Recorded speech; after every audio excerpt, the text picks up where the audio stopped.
Hello, this is Joe Screbbles from IGN, and I'm here to break down the first teaser trailer for Solo, a Star Wars story. Just to clarify right up top, that isn't the TV spot that Disney dropped during the Super Bowl, although we will be referring to it here and there as we go through. Alright, let's get started. The teaser starts exactly where you'd expect, the cockpit of the Millennium Falcon, except it's not quite as you might remember it. This cockpit includes a few key differences from the version we're more used to. So is this just a similar ship, or are we seeing an earlier version of the same one? After all, Han does say that he's made a lot of special modifications himself.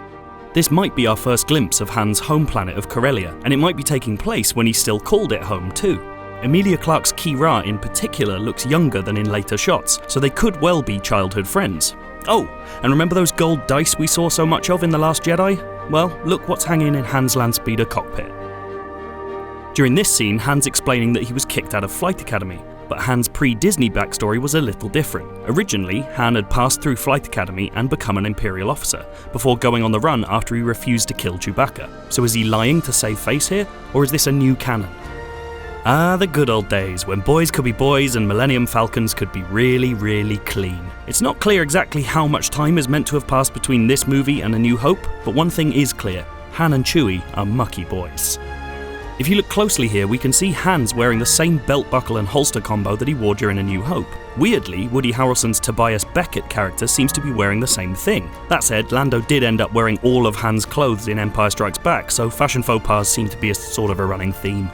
Also worth pointing out are what look like a couple of suns poking through all that dust. Is it possible this is Tatooine?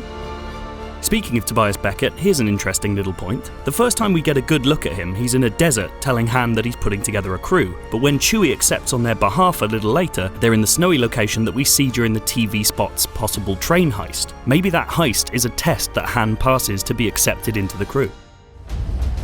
Kira appears with a few different looks throughout this trailer, but this is the most intriguing. A much more formal, dare I say Imperial garb, complete with a Krennic cape.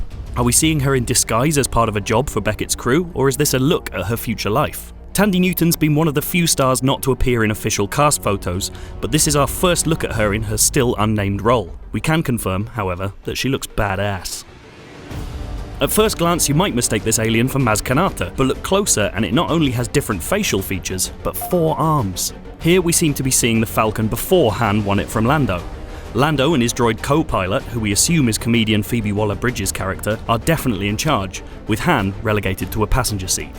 This glamorous nightclub looks like our alien-stuffed cantina stand-in. We even see the return of Twi'leks in the TV spot. We're also wondering if Kira's the owner or an authority figure here, given we see her here in the teaser and at what looks like after hours in the TV spot. Notice the similarity between the shape of that light and those windows. There's a very Old West vibe to this standoff shot, with lots of familiar looking costumes on show.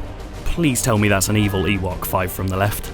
And this seems to be our big bad for the movie. We see this same character fighting Beckett in the TV spot. Some of our team thinks he looks like the original, more samurai-like Mandalorian sketches. Others think his mask has a real Kylo Ren vibe. What about you? This is a very quick shot, but one frame reveals it to be a very interesting one. In the flash of the blaster, you can see what seems to be the same horned Tantel armor that Lando wore to sneak into Jabba's palace. And if you look at the guard's weapons, they seem to be the same gun he used. Are we looking at how Lando stole his getup? Here we see what looks like that snowy planet again, with both the ship we see Han escaping on and a group of smaller speeders that look to be carrying a container from the train we saw in the TV spot. It seems the heist is successful. Or is it? Because that is one huge explosion. Are we seeing a planet blown up again?